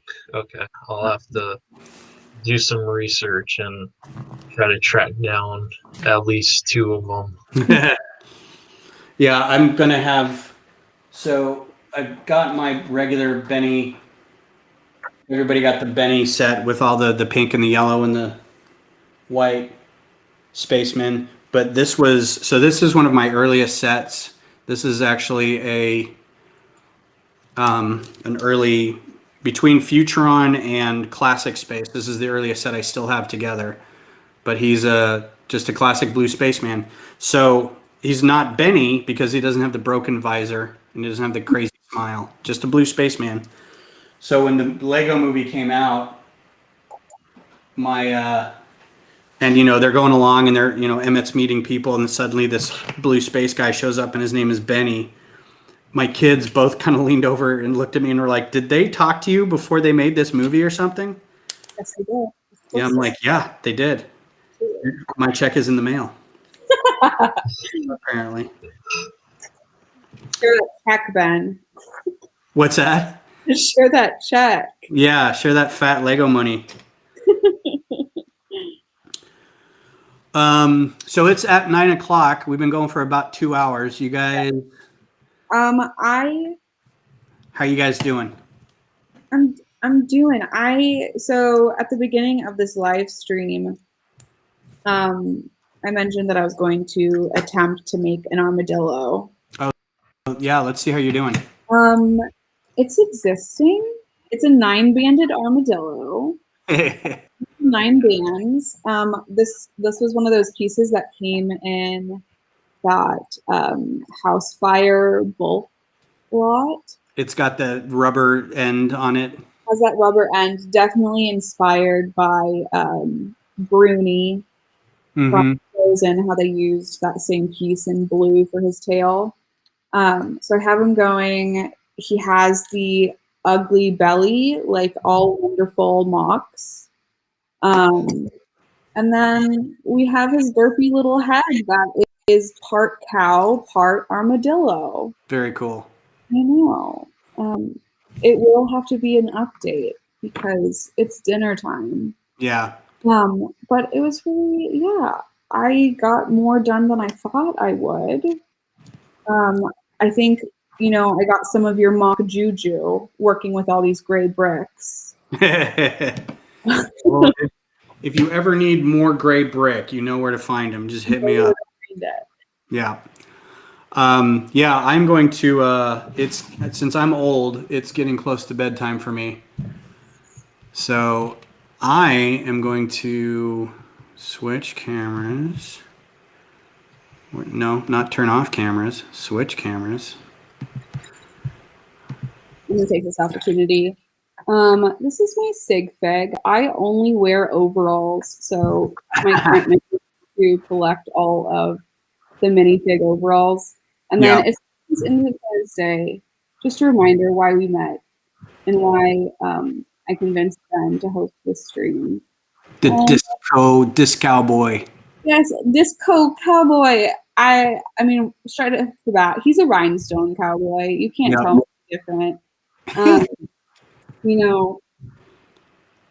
His sets are good. Yep. Well, yeah, thanks for hanging out, guys.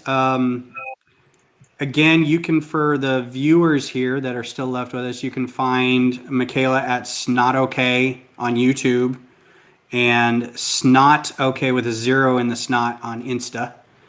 And then I think I got Kyle's Insta wrong. I think it's just Skull Asylum _bricks, not 2 underscores. So if you're looking on Instagram, it's just Skull Asylum _bricks. And as usual, you can find me on Ben's Brick Designs all over the place. All the links are in the description, stuff like that. So I hope you guys get some subs and get some new friends and stuff out of this. The viewers here are pretty good. So keep an eye. Michaela does a lot of review videos. Again, she's new to Lego. So give her some sub love over there and check some stuff out. Yeah, please impart your wisdom to me. I love it. Learning is sharing. And otherwise, I will see everybody else on Thursday, and we'll build a Porsche. Wow. Yeah. Thanks, guys. Thanks for hanging out, guys. We'll talk to you later.